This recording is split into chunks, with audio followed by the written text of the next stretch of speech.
अखिल भूमंडलीय सर्व शिरोमणि मुनि समाज के संस्थापक आदि मुनीश्वर योगेश्वर सदगुरुदेव शिव मुनि महाराज की जय।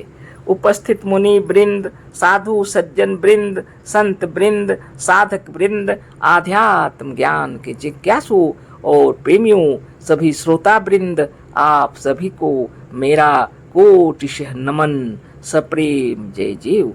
तो आध्यात्मिक चर्चा चल रही है और हम लोग सदगुरुदेव शिव मुनि महाराज रचित ग्रंथ आत्मबल, मनोबल और इच्छा शक्ति के अंतर्गत आज अध्याय 7 पर चर्चा करेंगे।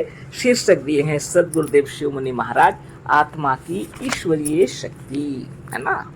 आत्मा की ईश्वरीय शक्ति बता रहे हैं। संसार के साधारण मनुष्यों की समझ से संसार या शरीर में दो शक्तियां काम कर रही हैं, एक ज्ञात शक्ति और दूसरी अज्ञात शक्ति। गुरुदेव कह रहे हैं संसार के साधारण मनुष्यों की समझ से संसार या शरीर में दो शक्तियां काम कर रही हैं, एक ज्ञात शक्ति है और दूसरी अज्ञात शक्ति। ब्रह्मांड का एक छोटा सा रूप यह शरीर है। जो ब्रह्मांड में हो रहा है वही इस शरीर में हो रहा है। यदि मनुष्य अपने को जान ले, अपने घट के कार्यों को समझ ले तो ब्रह्मांड को भी समझ लेगा। सदगुरुदेव शिव मुनि महाराज की जय। ईश्वरीय शक्ति को लोग बाहर ढूंढ रहे हैं, लेकिन सदगुरुदेव बतला रहे हैं यह शक्ति आपकी आत्मा की है ना। संसार के लोगों को, साधारण लोगों को, जो लोग योग द्वारा आत्म सिद्धि नहीं किए हैं, उन लोग को भी इतना ही पता है कि संसार में दो शक्तियां अवश्य काम कर रही हैं, शरीर में और संसार में। एक ज्ञात शक्ति है और एक अज्ञात शक्ति। इतना तो सभी को पता है। हाँ, योगियों को विशेषकर पता है, आत्मज्ञानी अच्छी तरह से जानते हैं कि वह अज्ञात शक्ति आत्मा की शक्ति है। आगे हम लोग पढ़ते हैं, जैसे अखिल विश्व ब्रह्मांड के भीतर दो ज्ञाता ज्ञात शक्तियां काम कर रही हैं, उसी तरह इस शरीर के भीतर भी हो रहा है। गुरुदेव कह रहे हैं जैसे विश्व ब्रह्मांड के अंदर दो ज्ञात अज्ञात शक्तियां काम कर रही हैं, उसी तरह इस शरीर के भीतर भी हो रहा है।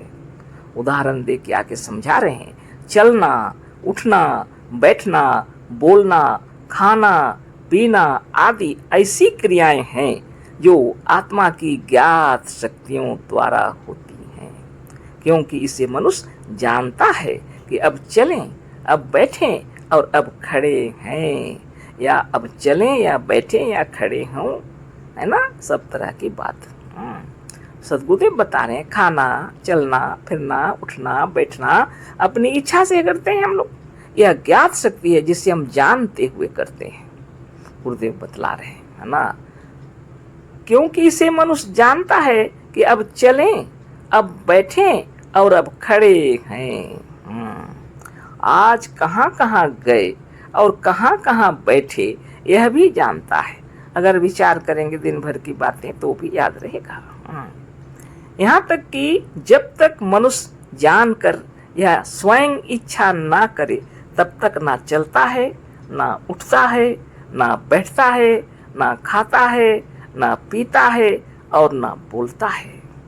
यहाँ तक कि यह बात भी है, मनुष्य जब तक जान कर, माने इच्छा करके, जान करके, स्वयं इच्छा करके चलेगा तभी चलेगा, बैठेगा तभी बैठेगा, खड़ा होगा तभी खड़ा होगा, है ना। ये बहुत बड़ी बात है। उसकी इच्छा होगी तो खड़ा होगा, बैठेगा, चलेगा, घूमेगा, जो इच्छा है। और भूख लगेगी तो भोजन भी करने की इच्छा होगी तो करेगा, प्यास लगेगी तो पानी भी पिएगा, इच्छा होगी तो बोलेगा, नहीं इच्छा होगी तो शांत रहेगा। उसकी इच्छा के अनुसार ही यह बोलना भी होता है, खाना पीना भी होता है। यह सब जानते हुए होता है।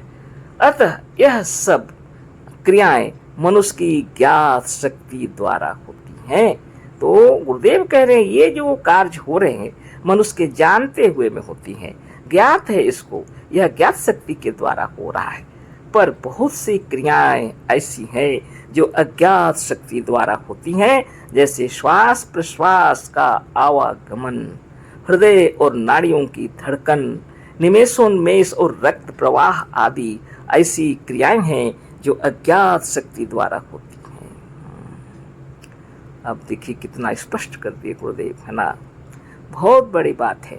ये जितने कार्य हुए जानते हुए हम लोग करते हैं जो, वो हमारी ज्ञात शक्ति के अंतर्गत कार्य करती हैं। हमारी आत्मा के भीतर से आदेश होती है, मन में विचार होता है और कार्य होता है।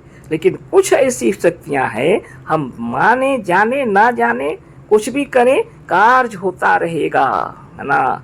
हमारी अज्ञात शक्ति से, जो शक्ति हमारी है लेकिन हम वह ज्ञात नहीं है कि कोई उस पर हमारा कोई माने प्रवाह पर कोई अधिकार नहीं है, जैसा चलता रहता है। उदाहरण दे रहे हैं गुरुदेव, जैसे श्वास प्रश्वास वो चलता रहेगा ना। श्वास प्रश्वास का आवागमन, हृदय और नाड़ियों की धड़कन ना निमेषोन्मेष, पलक झपकना गिरना, जब जैसा अचानक होगा वतः स्वतः रक्त प्रवाह आदि होते रहेंगे। ऐसी क्रियाएं हैं जो अज्ञात शक्ति द्वारा होती हैं। आप सो रहे हैं पर आपका श्वास चल रहा है। हृदय का संकोचन और प्रकाशन आप जानकर नहीं कर रहे, पर शरीर के भीतर यह क्रिया बराबर हो रहा है। श्वास प्रश्वास सूर्य के उदयास्त की तरह बराबर हो रहा है। सूर्य का उदय होना, सूर्य का अस्त होना अपने आप हो रहा है। उसी तरह श्वास और प्रश्वास भी आपसे आप हो रहा है। श्वास प्रश्वास सूर्य के उदयास्त की तरह, वह समुद्र के ज्वार भाटा की तरह ऊपर और नीचे की ओर आ जा रहा। ज्वार भाटा समुद्र में लहरें आती और जाती हैं, बड़ी ऊंची ऊंची लहरें भी, और फिर और सामने भी, ये सब होते रहता है समुद्र में। इसको ज्वार भाटा कहते हैं। लहरें आती हैं और फिर चली जाती हैं समुद्र के अंदर। अब बताइए, यह अपने आप हो रहा है। कहते हैं कि यह सब क्रियाएं अज्ञात शक्ति द्वारा हो रही हैं, तो इसको ही कहते हैं, ये क्रियाएं जो हैं अज्ञात शक्ति के द्वारा हो रही हैं। श्वास प्रश्वास, इसी के साथ पेट का फूलना पचकना, सीने का उठना बैठना, हृदय का संकोचन और प्रकाशन, रक्त का छूटना और लौटना आदि शरीर जैसे शरीर रूपी ब्रह्मांड में हो रहा है, उसी तरह से ऐसी ही क्रियाएं सारे विश्व ब्रह्मांड में हो रही हैं। यह तो सब देख रहे हैं, जान रहे हैं।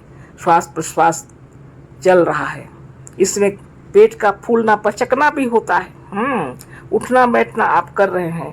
हृदय का संकोचन और प्रकाशन, रक्त का छूटना लौटना शरीर में हो रहा है, शरीर रूपी ब्रह्मांड में हो रहा है।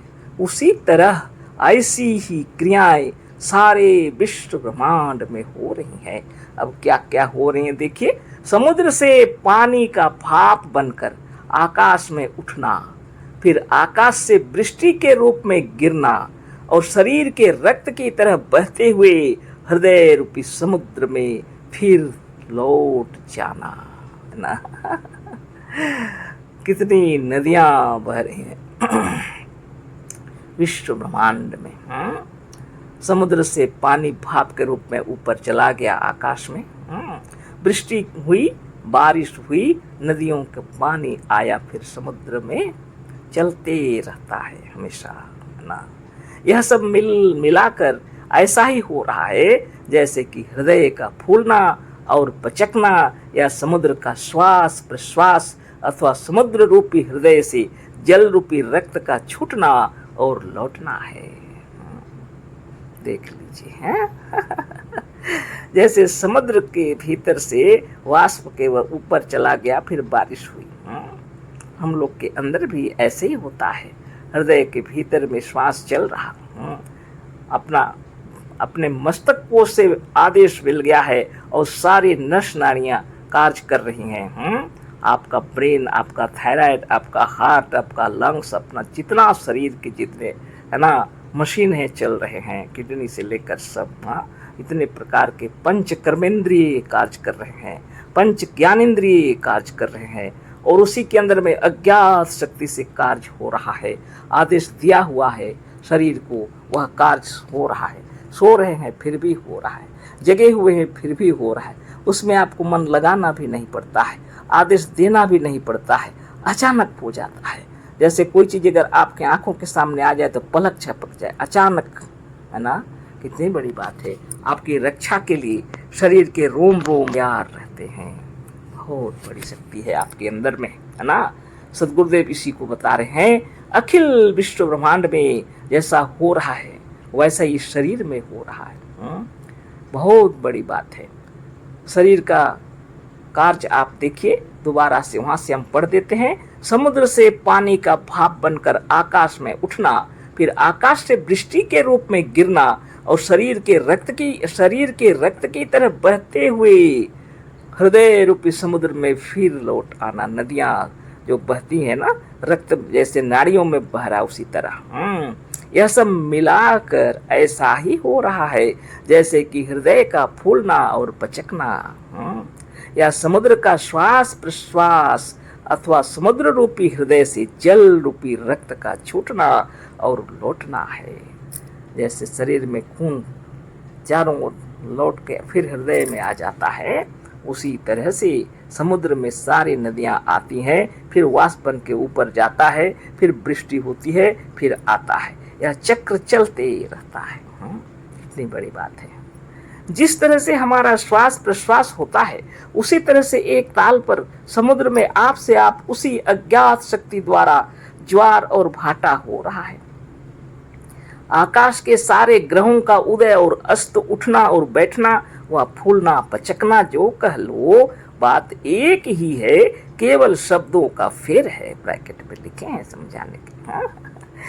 इसी श्वास प्रश्वास के ताल पर अज्ञात शक्ति द्वारा हो रहा है। वृक्षों में वृक्ष रस का प्रवाह और पशु पक्षियों में रक्त का प्रवाह भी इसी ताल पर उठता बैठता व अपने स्थान से छूटता और लौटता है। सिर्फ मनुष्य के अंदर में श्वास प्रश्वास चल रहा है ऐसी बात नहीं है। विश्व ब्रह्मांड में और भी जीव जंतु हैं, सबके अंदर में भी यह ज्ञात शक्ति और अज्ञात शक्ति कार्य कर रही है। सदगुरुदेव उसी को भी बतला रहे हैं। और इस शरीर के भीतर जैसे कार्यकलाप हो रहे हैं उसी तरह इस विश्व ब्रह्मांड के अंदर में भी, जड़ पदार्थों के अंदर में भी आदेश दिया हुआ है तो वह कार्य कर रहे हैं। बहुत बड़ी बात है, क्या साधारण बात नहीं है। जब आप इसकी गहराई पर उतरेंगे तब आपको मालूम होगा, है ना। क्या आकाश के सारे ग्रहों का उदय और अस्त, उठना बैठना व फूलना पचकना, जो कह लो बात एक ही है, केवल शब्दों का फेर है। इसी श्वास प्रश्वास के ताल पर अज्ञात शक्ति द्वारा हो रहा है। वृक्षों में वृक्ष रस का प्रवाह, पशु पक्षियों के रक्त का प्रवाह भी इसी ताल पर उठता बैठता व अपने स्थान से छूटता और लौटता है। वही श्वास प्रश्वास की क्रिया, वही उदयास्त की क्रिया, वही संकोचन और प्रकाशन की क्रिया शरीर के सारे विश्व ब्रह्मांड में हो रहा है। अपने सारी शरीर के सारे विश्व ब्रह्मांड में हो रहा है और बाहर के विश्व ब्रह्मांड में भी हो रहा है। इसी से हमने ऊपर कहा है कि यह शरीर अखिल विश्व ब्रह्मांड का एक छोटा रूप है। जो शरीर में हो रहा है वही उसी रूप में ब्रह्मांड भर में हो रहा है। जो शरीर को या अपने को समझ लेगा वह सारे ब्रह्मांड को समझ लेगा। यदि तुमने अपने को जान लिया तो सब कुछ जान लिया। बहुत गहराई की बातें हैं, अभी तो हम पढ़ दिए, आपको विचार कर लीजिए। नित्य योगाभ्यास करके और नित्य ध्यान तपस्या करते रहिए, आपको ये गहराई पे समझ में आ जाएगा। कल फिर चर्चा होगी। अशेष धन्यवाद, कोटिशः नमन, सप्रेम जय जीव। सद्गुरुदेव शिव मुनि महाराज की जय।